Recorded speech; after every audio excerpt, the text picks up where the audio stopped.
Well, good morning. What a glorious day here in Dorset.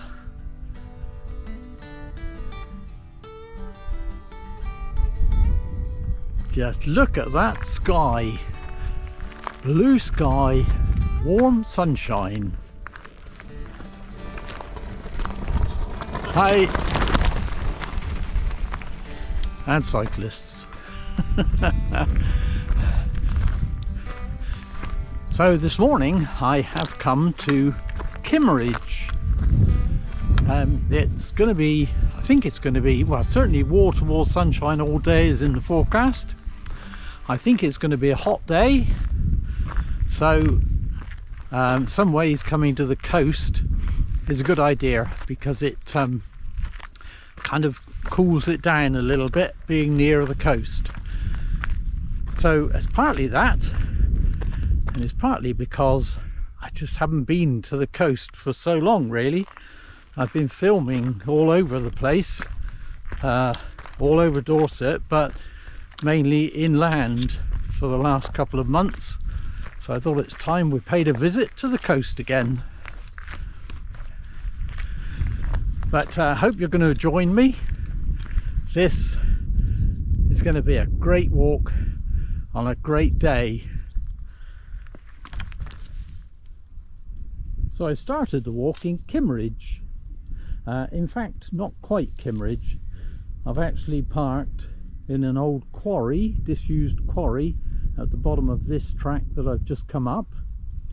But it overlooks Kimmeridge village and Kimmeridge Bay. And we will see a lot of this view, certainly this morning. And probably all day, in fact, I think. So I've started from just above Kimmeridge village. We will go into Kimmeridge village at the end of the walk, in fact, on our way back. But at the moment I'm making my way up the inland ridge, which is my way out. Eventually I will reach Kingston, village of Kingston, and then from there I will head to the coast, pick up the coast at Houns Tout headland, and then my backward route will be along the coast path to Kimmeridge Bay, passing Clavell Tower on the way, amongst other things, and then finishing with a walk through the village back up to the car. But it promises to be a really good day. There is loads of stuff to see on the walk, and amazing views, and it's a great coastline. So stay with me, this is going to be a really good one, especially with this wonderful weather.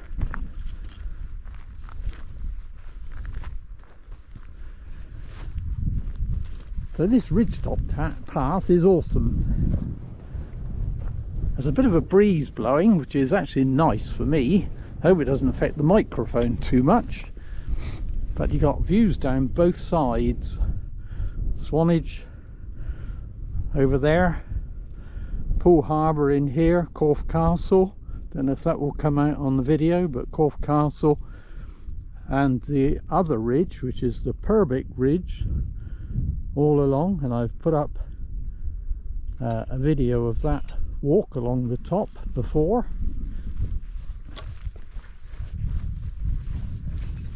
And then over the other side where we're going, which is Swyre Head, and then the Dorset coast path down to Kimmeridge Bay.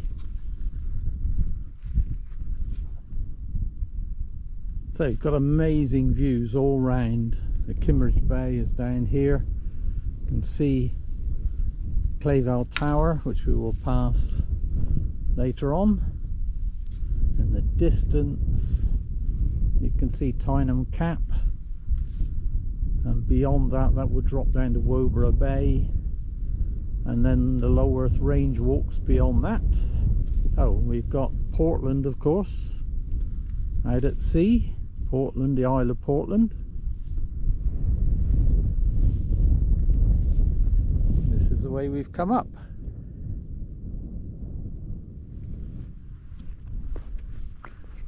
So we're not quite finished climbing, but almost.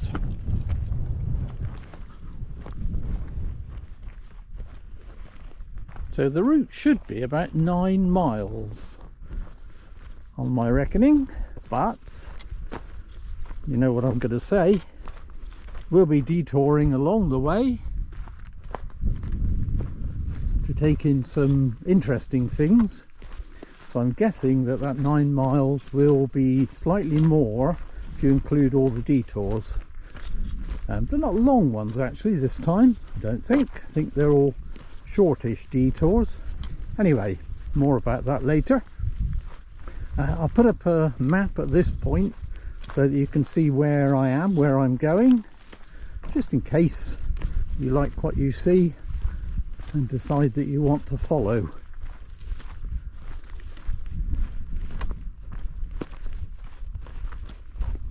And with these views,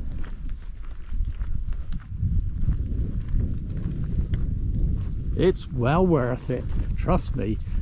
This is an awesome walk.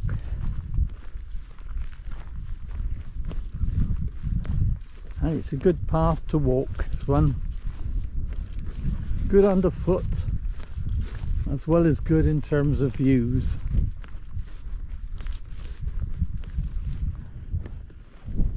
In fact, you could say this is absolute heaven.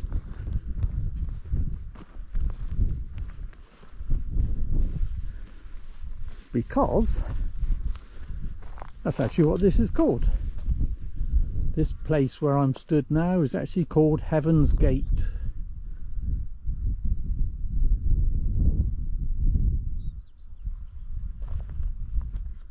And you can see why.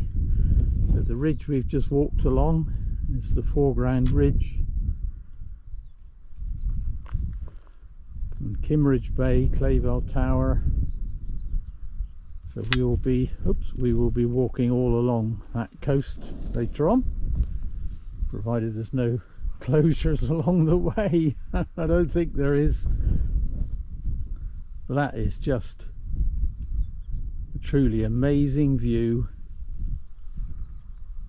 By the way, if you hear a lot of thumping noise, it's the guns. To the west of me, the Lulworth firing range is actually working today, so you can hear the guns going off.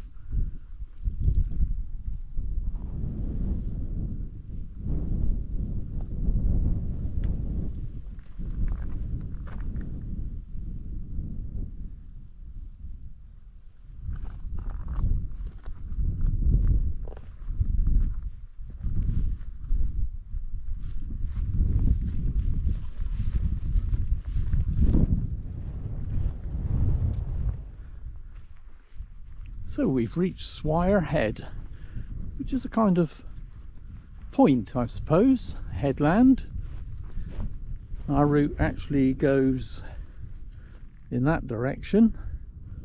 We just need to go out here and pay our respects to the headland. And one of the interesting things is that it has this, well, supposedly a burial mound is what every source says it is. A Bronze Age burial mound which was repurposed at some point to create a windmill base. So at some point there was a windmill on top of that. Now, I have seen one account that actually doesn't think that was a burial mound. The account I've read, and it's an interesting story, said that the landowner who wanted his land to be the highest point in Purbeck, he thought that Creech Barrow, which is further west, was higher than Swyre Head, and this account suggests that he actually added this pile on top in order to raise the height of Swyre Head. I don't think that's true, because I don't know where that story comes from. I've only seen it on one website. Generally it is talked of as being a burial mound, but of course if you come up on top you get even better views. 360-degree view.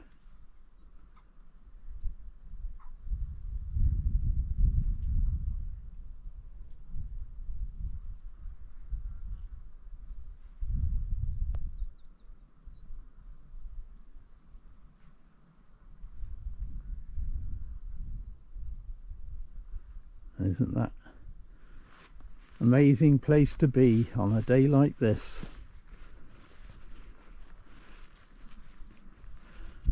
So Swyre Head is actually, well, there's differences of opinion. Most say that it's a Marilyn. Marilyn is a category of hill where the top is at least 150 meters above the surrounding land, so it's more about how it sits in the landscape than its actual height. I've seen a couple of sources that disagree with that. In fact, Wikipedia actually says it misses it. It's not quite high enough. I don't know. Who knows? All I know is it's a beautiful place to be. So, anyway, let's continue our walk.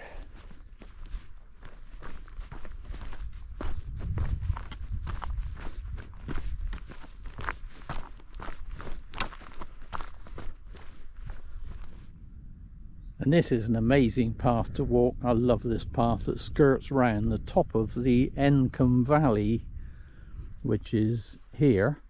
You can see, in fact, Encombe House down in the valley. And the reason I like this path is because it is a lovely flat grassy path that skirts around what I call the bowl, because that's essentially what this is. It's like a massive bowl with a dip where it meets the coast, and it's the Encombe Bowl. And from here we can actually see St Oldham's Head as well over in the distance. So you can't actually go into Encombe House. It's one of Purbeck's old manor houses. The wind suddenly sprung up, but that's not affecting the microphone.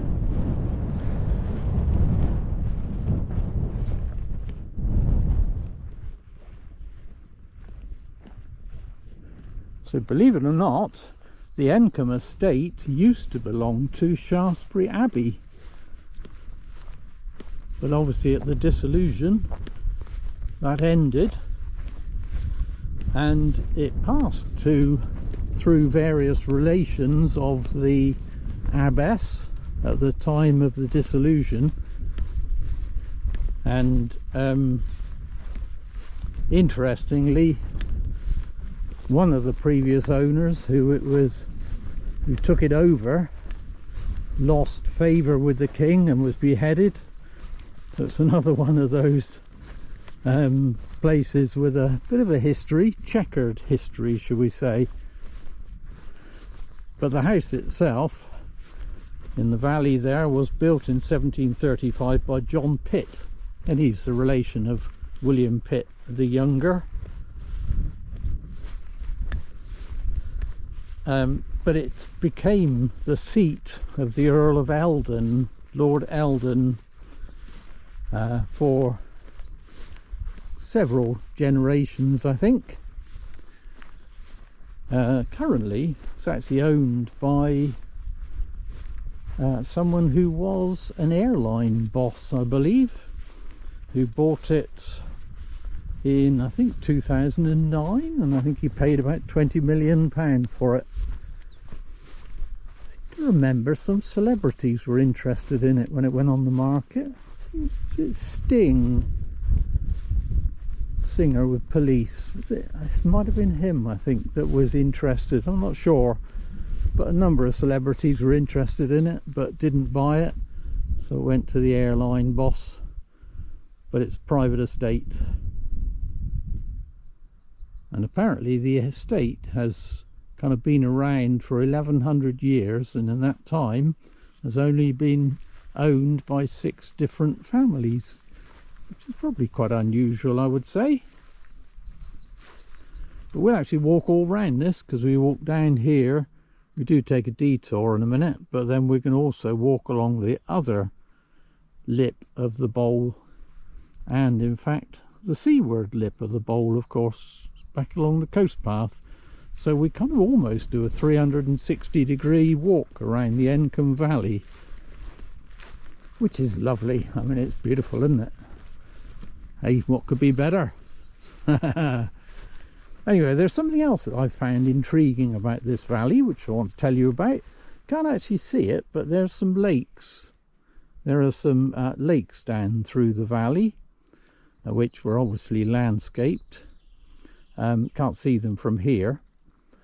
And at the end of the valley, where it drops to the sea, there was a waterfall, which is always running, goes over a little mini headland called Egmont Bight. And it intrigued me for a long time because it's an enclosed valley and there is no river. So I actually contacted the estate office once to ask, how come the stream runs and there is no stream? And I was told that apparently there is a spring somewhere which partly feeds it, but the other thing is they bored a hole through, I think, the headland over there, so that they could tap into a stream from the next valley. And that must have been a major task, and I don't know when that was done, but it seems that somebody has to walk through that conduit once a year in order to make sure, obviously, that it's clear. And I think the valley, the river they tap into, is the one that goes down to Chapman's Pool, and I'm pretty sure I've seen where the entrance to the conduit is. It's like a big manhole. You have to drop down into it in order to walk along the conduit, which then comes out somewhere in this valley to feed the ponds or lakes and run off the waterfall off the end. Anyway, interesting fact.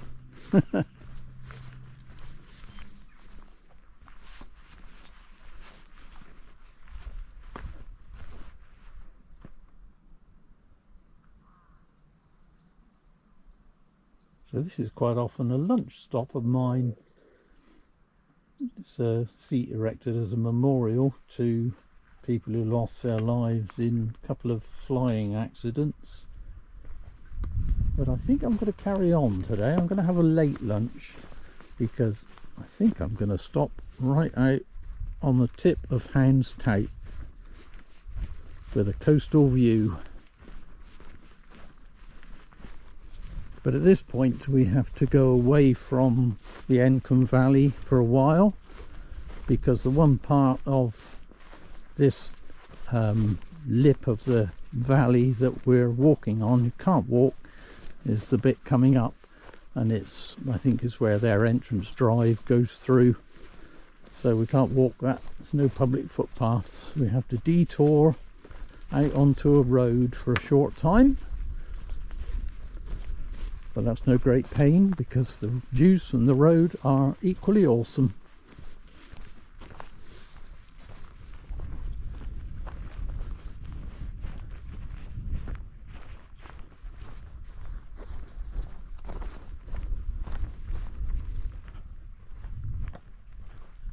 So I'm on the road now, heading towards Kingston, but like I said,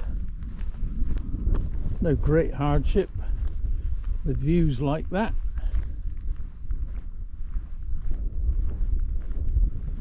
And it's a road that doesn't actually go anywhere apart from the farm. Oh, I think there's a walkers car park as well in there, but that's all. So there's not a lot of traffic on this road at all. So I've reached the outskirts of Kingston now, the village. We don't actually go into Kingston on my route. We will be heading over that way, but I'm going to take a short detour to take in Kingston Church, which is a particularly grand affair, so that's well worth a look.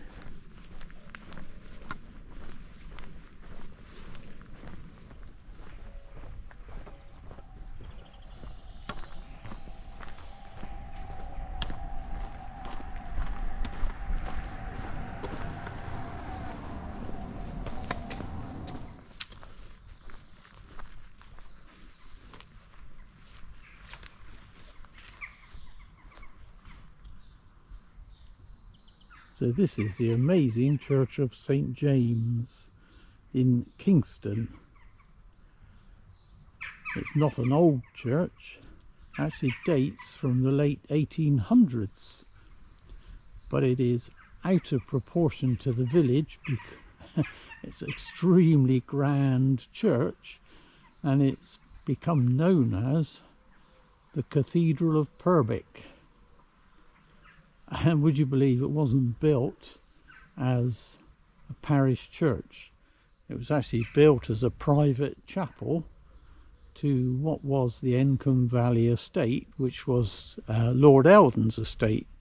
There is another church at Kingston, which is further on. We won't pass that one, but that's not much older than this one, in fact.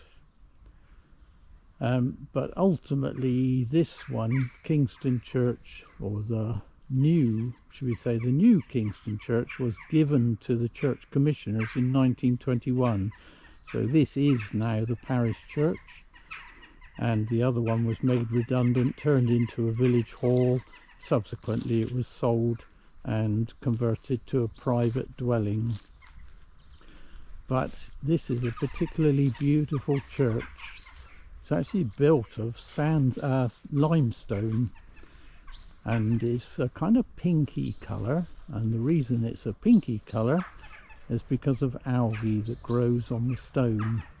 But it's a beautiful church, and the columns, we'll go inside, but the columns inside are Purbeck marble.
fact, we can actually just see the other church slightly earlier in the distance, much smaller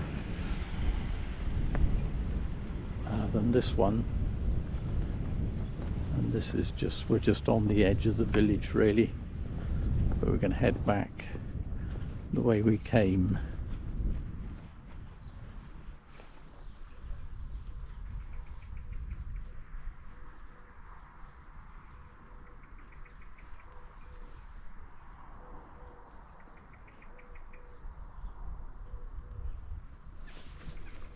So that is the beautiful Cathedral of Purbeck. And you can really see here how the stone has turned pink. Amazing to think that's algae, but I think it's a wonderful colour. It's a really lovely church, I think. And of course it's even more grand when you consider that it was just built as a private chapel, bigger than the parish church at the time. Well, I think that was well worth the detour to come and have a look at that. Now let's get back to our route and head across to Houns Tout and lunch.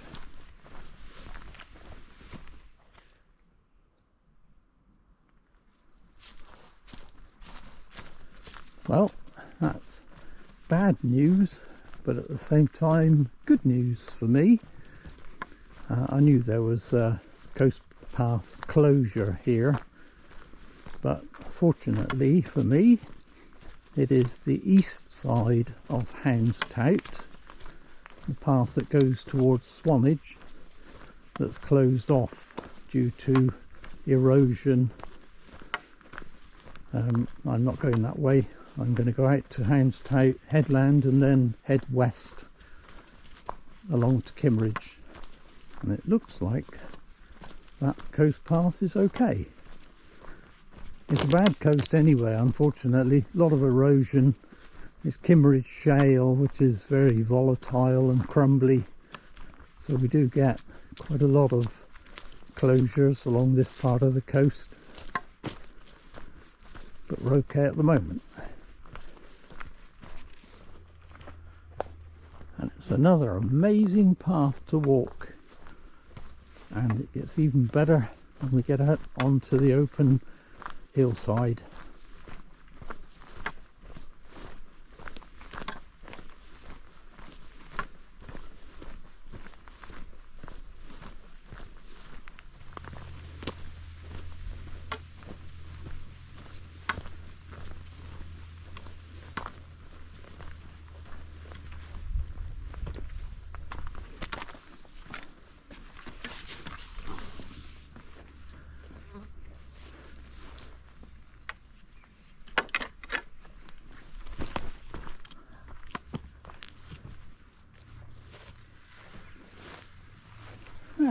We're out on the open hillside again. That's Swyre Head, where we were earlier, and we walked all along the ridge over there. Now we're going to go out this one. Isn't that amazing, eh? It's just awesome. There was a hare right in the middle of the footpath ahead of me. Amazing to see one up here and so clear.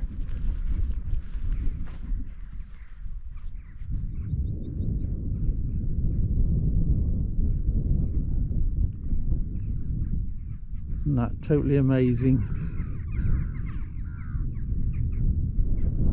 Still the sky's blue and the sun is bright. It's just awesome. So great to be out.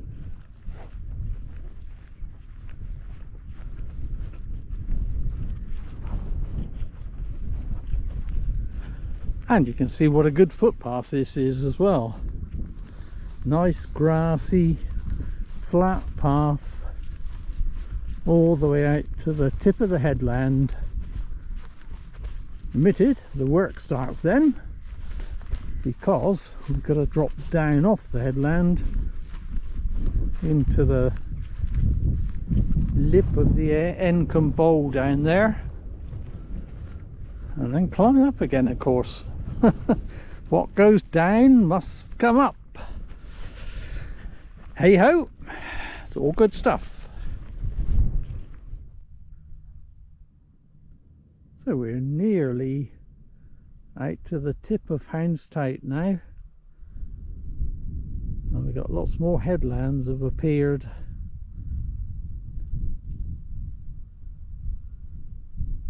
That is an amazing view. There is actually a seat right on the end of Houns Tout that I was going to sit on for lunch, but unfortunately I think there is somebody already on it, which is a bit of a nuisance.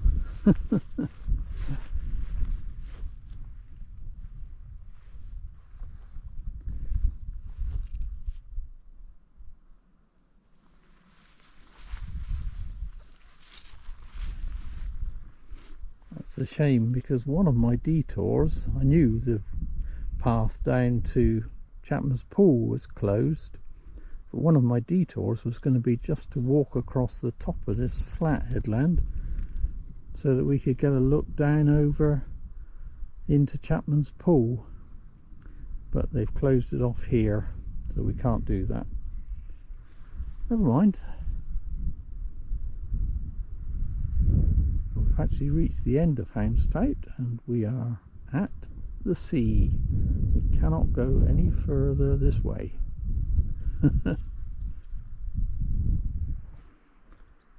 So that is a magnificent view, isn't it?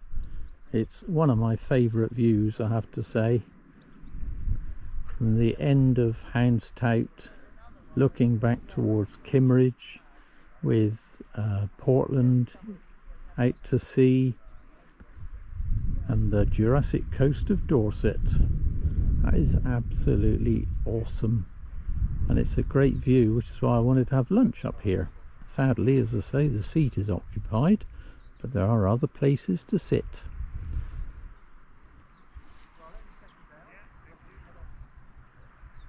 It's a very rocky part of the coast. That's the way we can't go, unfortunately, because it's blocked off. But it's a lovely craggy, rocky coast, this part, and an amazing view with lots of wild flowers. Just fantastic.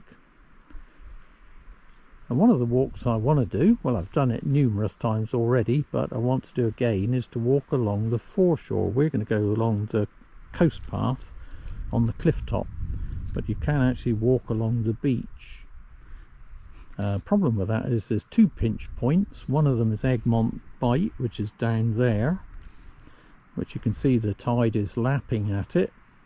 You could actually get through there at the moment, but the problem is there's another pinch point at the other end up near Kimmerdge, and you have to get through both of those on low tide or a lowish tide, otherwise you get cut off, because when the tide's in you can't get past Egmont Bight, or I think it's Rope Lake Head at the other end, so you get cut off and you're trapped in the middle.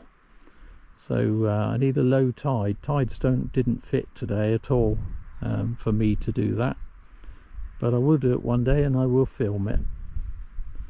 I think for now I'm gonna find somewhere to sit down and have some lunch and look at that view, just admire it while I eat.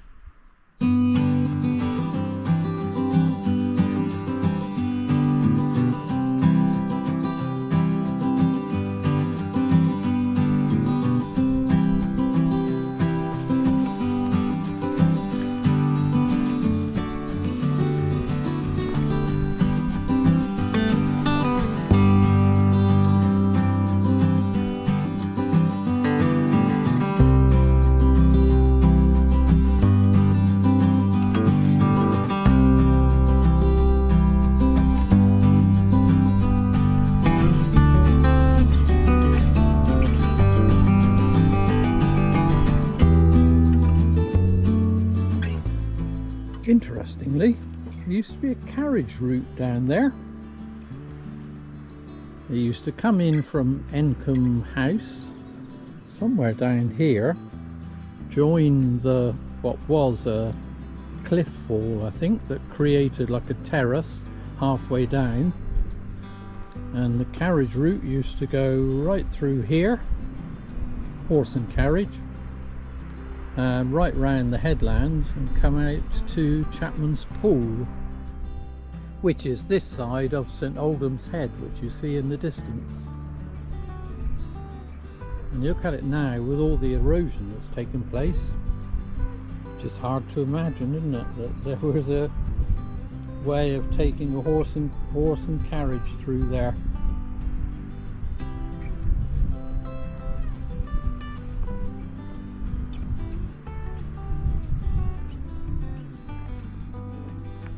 Anyway, this is my lunch spot.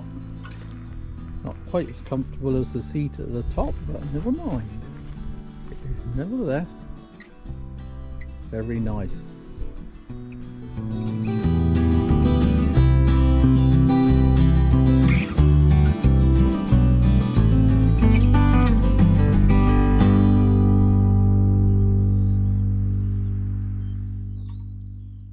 So now that I've finished my lunch, the seat is free, and that's the view the seat has. Not bad.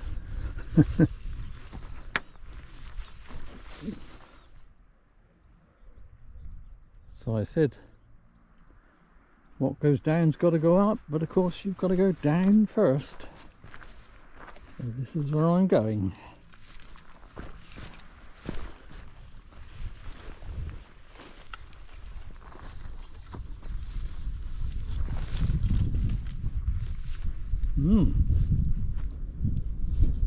And here there's erosion, just about enough room to get past.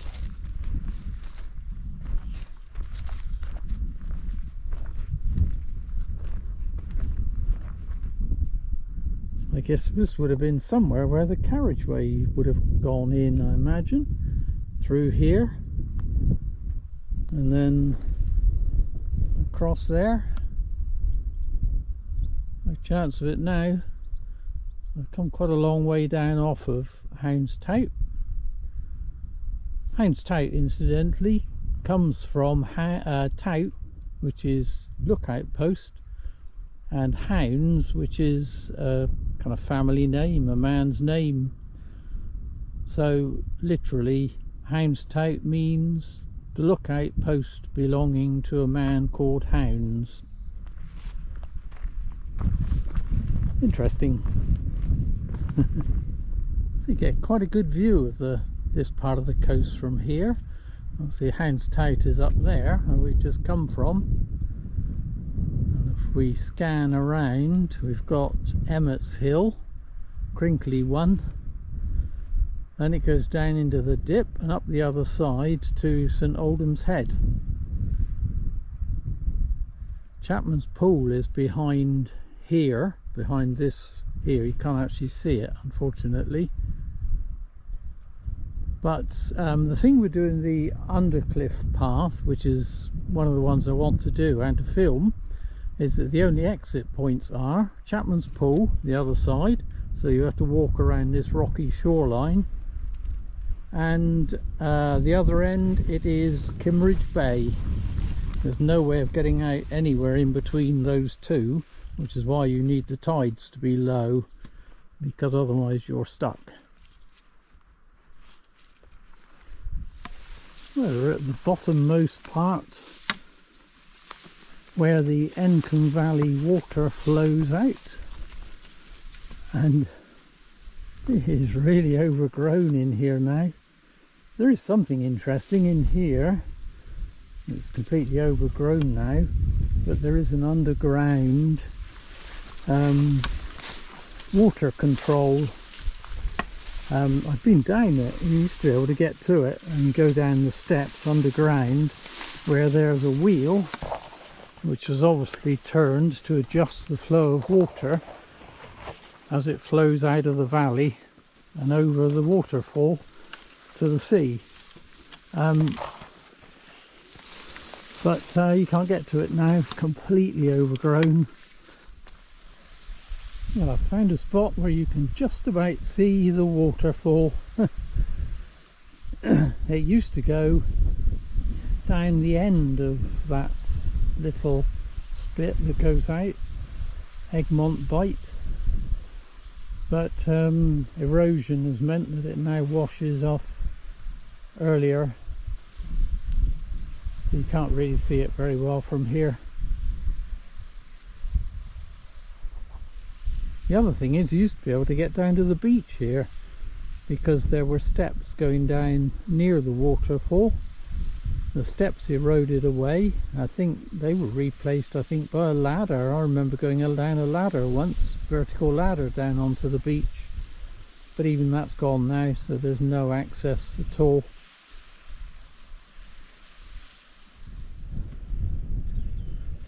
In terms of geology, there are some very shallow ledges here.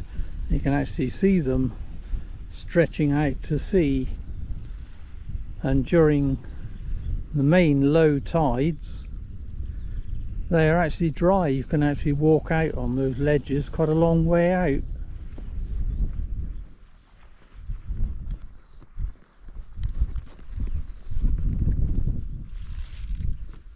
But there is something interesting here.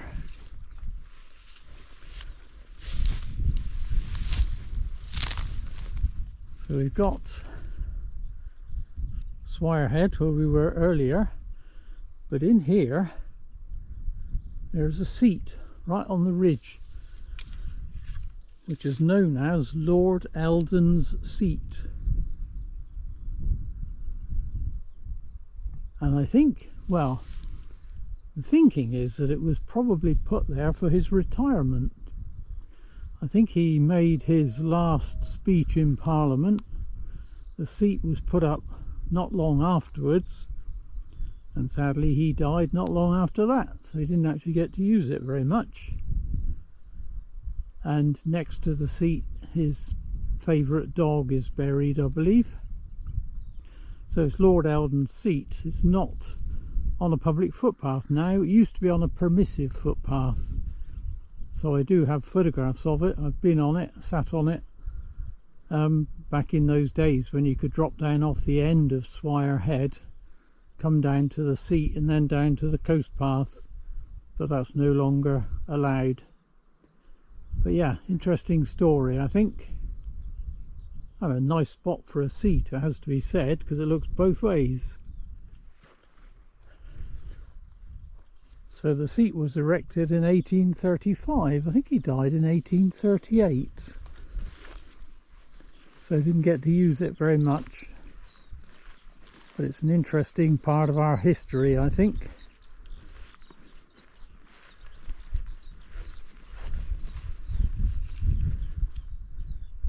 You can see why it's a good place, because from this ridge you get views that way. This is the ridge with the seat right up the top, and you get views this way. Now that would be a good place to while away an hour or two, wouldn't it? Still, we get to enjoy it from the coast path anyway. It's lovely, absolutely lovely.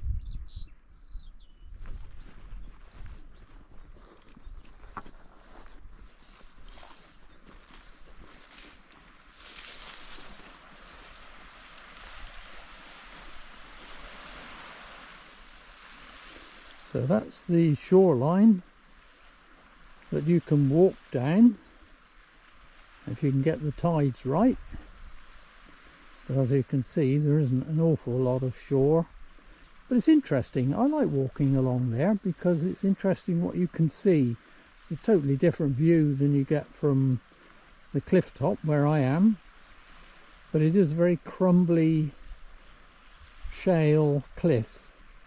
So you're constantly hearing the not rumble, but kind of rattling of loose shale as it drops down to the beach. but it's a nice walk along there. You're kind of rock hopping partly, which is quite hard work.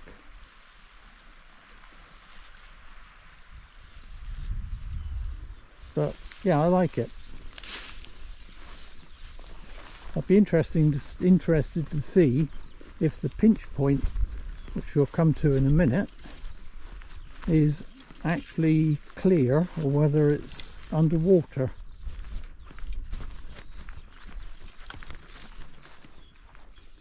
So I think one of the most interesting things I saw while I was walking along the shoreline is a mining cart, which was kind of half in and half out of the cliff face and about kind of 2/3 of the way up. And it was a mining cart that was actually still on the rails. And it was a relic from the shell mining days. Shell was mined, Kimmeridge shale was mined here from 1859 to 1890. And yeah, there are various relics. I mean, there were at least 5 mine entrances going in from the shoreline. There's various bits of rail. There used to be a bit of rail up here. I don't know if it's still there. But yes, so the mining cart was, I think the cliffs had crumbled, bit of erosion, and it kind of made it pop to the surface. So it's half in and half out. Don't know if it's still there. It'd be interesting to know, but I did take a photograph of it at the time, so I'll put that up because I think it's really interesting.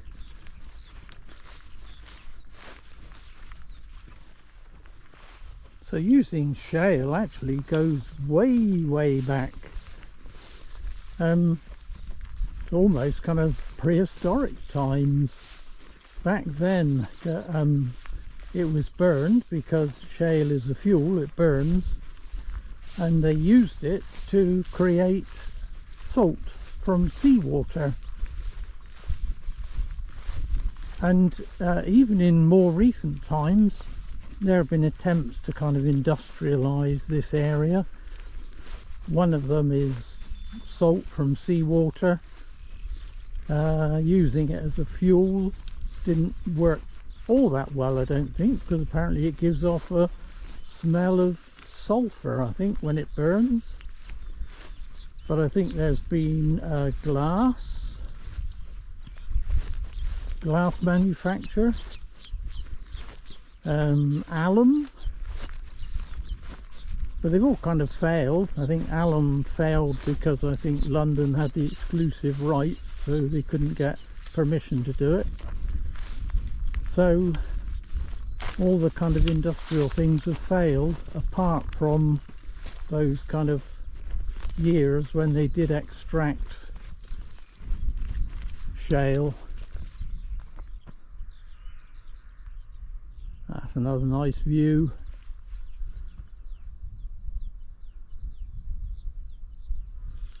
And the other pinch point is coming up, Rope Lake Head.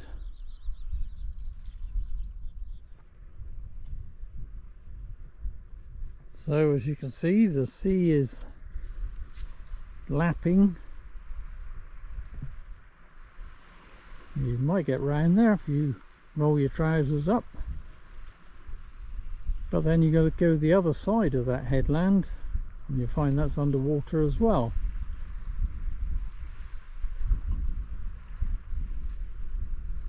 There was a time when you could actually climb up onto that ledge. In fact, there used to be a way out there. There used to be a rope that you could use to pull yourself up onto that ledge, and then there was a way of kind of scrambling up a path diagonally upwards which came out to the cliff top, but that eroded long ago. Not possible now.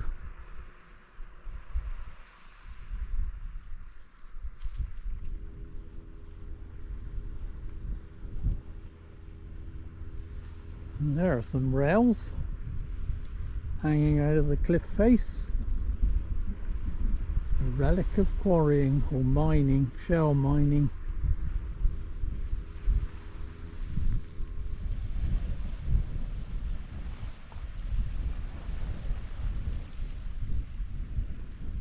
Can't see how volatile this coast is. It doesn't look very solid at all.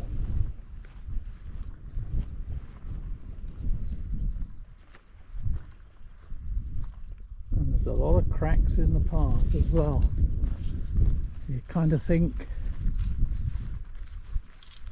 next winter, when we get a heavy rain season, there'll probably be another chunk of this coast gone, which is very sad.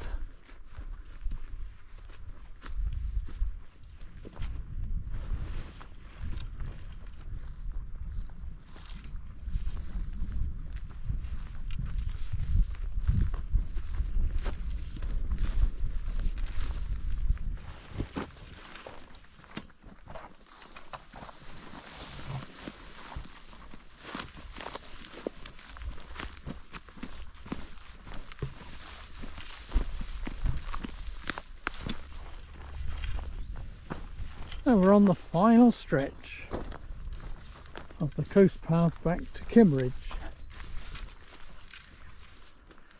Over there we can see Clavell Tower. We will be passing in just a moment.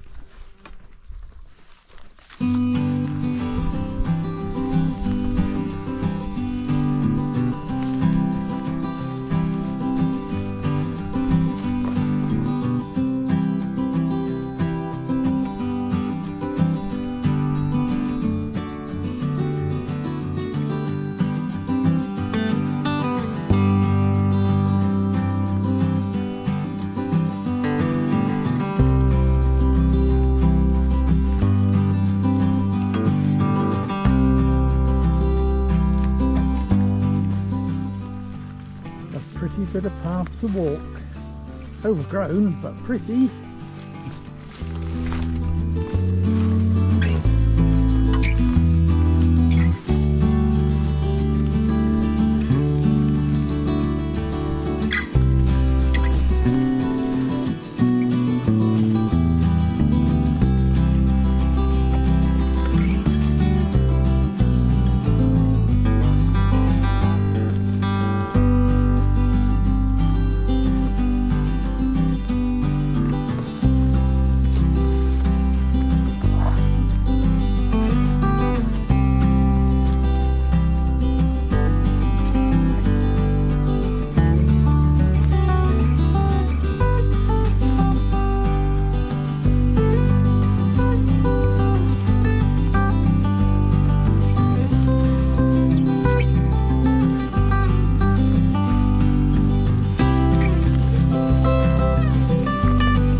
So we reached Clavell Tower, which is a folly built in the Tuscan style in 1830, I think. Stands on the top of Hen Cliff, and it was built by the Reverend John Richards, who changed his name to John Richards Clavell, and he lived in Smedmore House, which is not far from here. Can't actually see it, I think it's in the trees, but it's one of Purbeck's manor houses again. So it's got 4 floors. Originally it needed ladders to access the upper floors. Now it doesn't, of course. There are steps. It was used by various people. Thomas Hardy used it. I'm pretty sure he did his courting here, I seem to remember. And it features in a novel by P.D. James, The Black Tower, or that was the inspiration for it.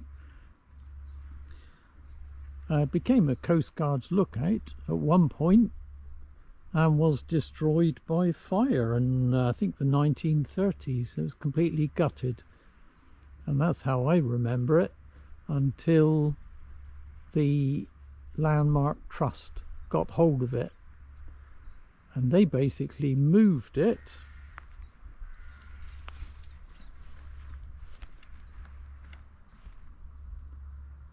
(25 to 30 feet down). That's the original base, which is right on the top of the hill.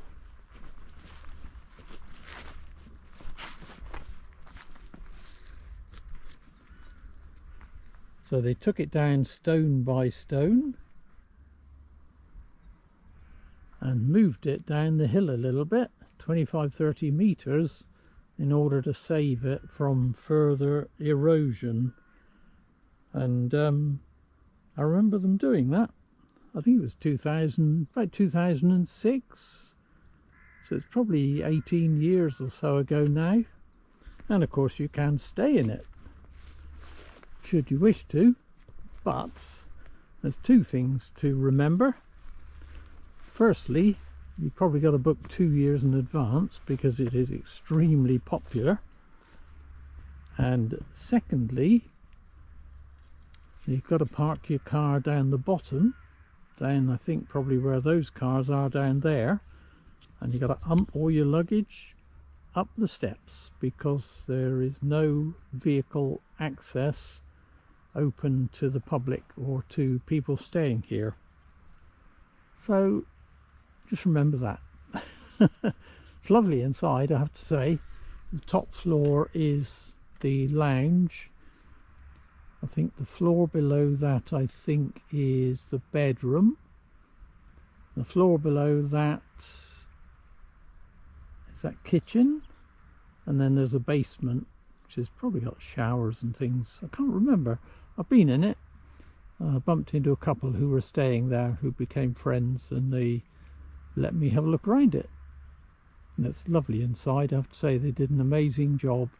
Took it all down, marked all the stones, put it all back up, and obviously added the stones that were missing. They carved and added those to complete it.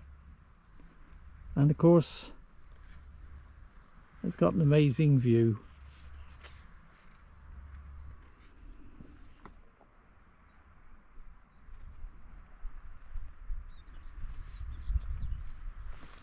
And the view of course looks out all across Kimmeridge Bay, which is where I'm heading.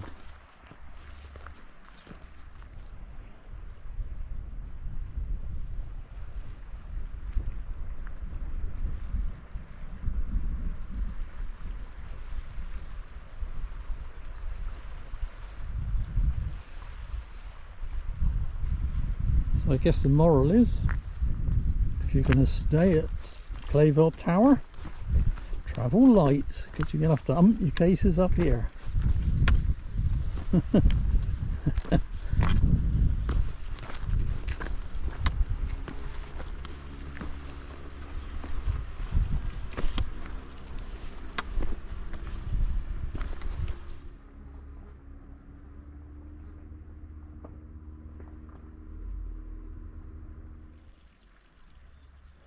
So we're just walking around the bay now.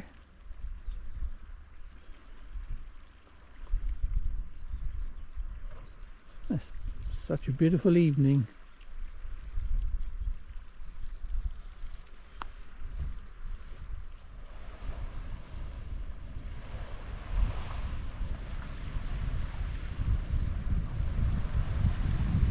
Over there is the row of Coast Guard cottages, all in private use now, private ownership.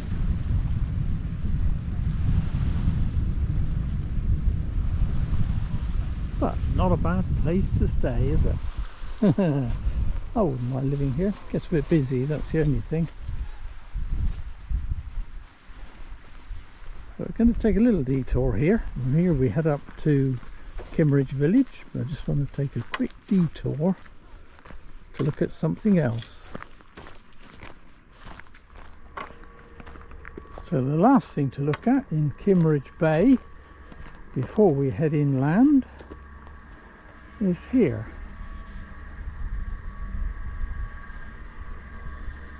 It's the Kimmeridge Bay oil well.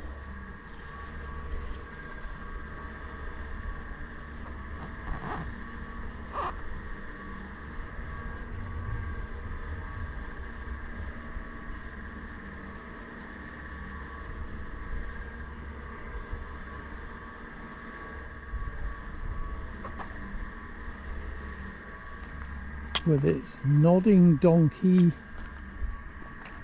working away, and this is significant.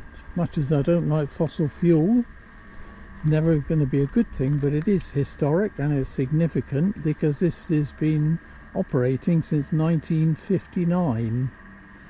So what's that, 65 years?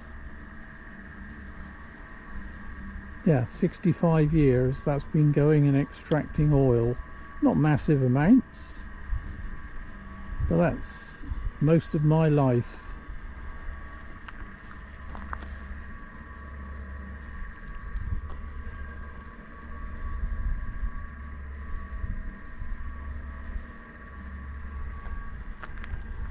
Yeah, not a good thing. We don't need fossil fuel, or we need to get off of fossil fuel, but it's kind of historic, so I thought it was worth a little detour here to see that. And now we are going to head inland.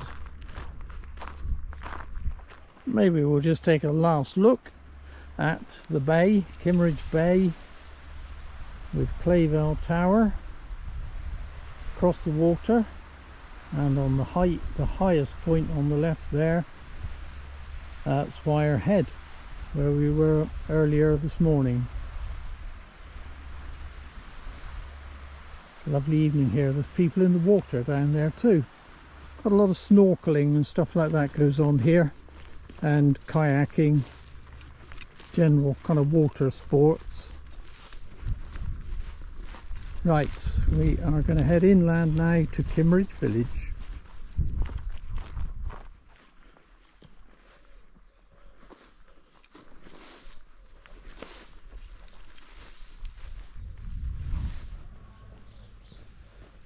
So I've now reached Kimmeridge village and nearing the end of the walk. And Kimmerdge, I always think Kimmerdge is a lovely village. It's full of really pretty cottages, many of them thatched. Some interesting cottage gardens.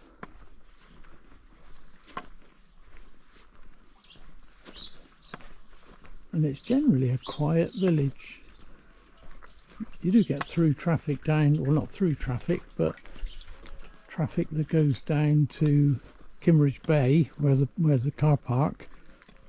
So they'll drive down through Kimmerdge to get there. Hence, I think, why all these no parking signs are out along the road. I guess they don't want people parking here. I always think this is a beautiful garden, and this is like it every year. Look at this, for a spectacular cottage garden.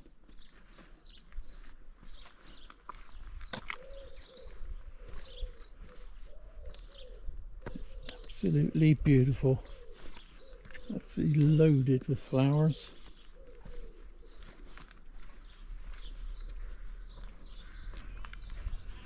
It's amazing, it is.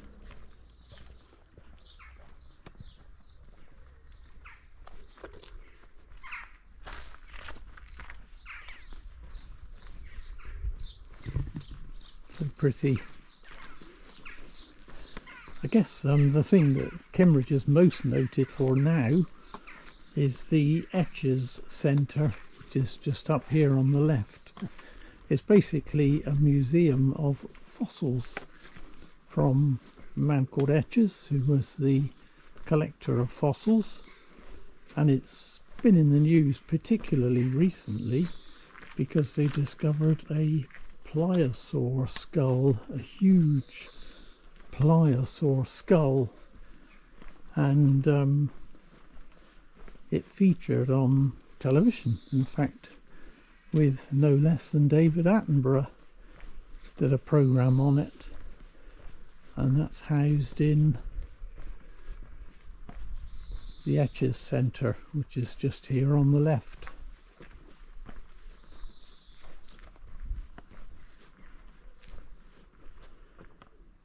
I've not actually been in there. I should do that sometime. But the village also has a restaurant come pub, and a church which is just up here.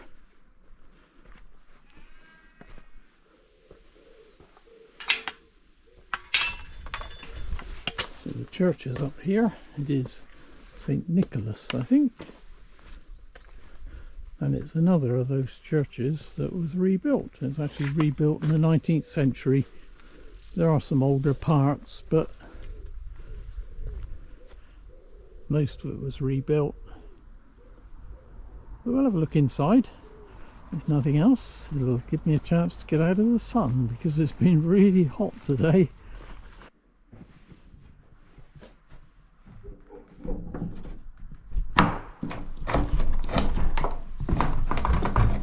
Well, sadly we can't get in. Either the door is extremely sticky or it's bolted, and I don't want to heed my weight against it just in case it's, I don't want to wreck the door. No, I think it's bolted actually, so we can't get in. But yeah, it's a nice little church. We have to go through the churchyard anyway because we've got to climb the hill beyond. Well, I'm on the last hill. Church is behind me. I'm now climbing out of the village up onto the ridge again, which is where I'm parked, just up the top here.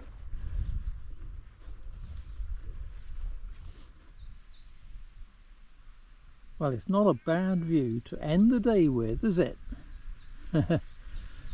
Awesome, that is. I'm not quite at the top of the hill, but it's just a short distance up and back to the car, and it's the end of my loop. It'll be around 11 miles I think again today, and it's been a good circuit. But that view is just, well, it's wonderful, isn't it? If I live this way, I think I'd quite like to come and sit here in the evenings and just sit and gaze at that view.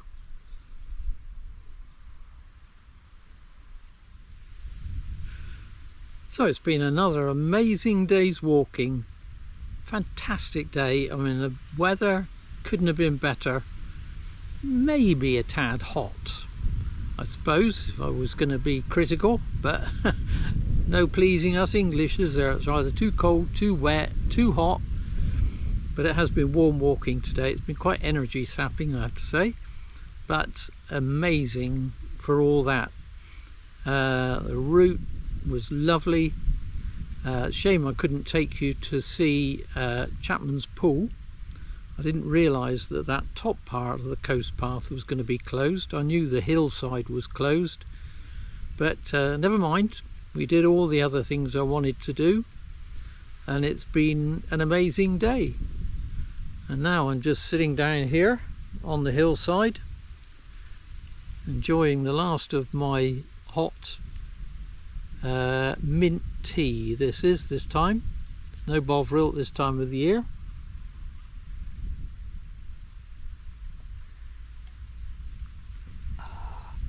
And that is good. After a day's walking, that's awesome. Just what the doctor ordered.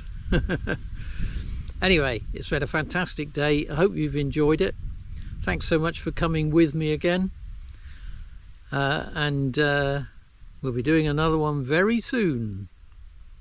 But until then, for now, this is me, the Dorset Rambler, saying, until next time, cheers.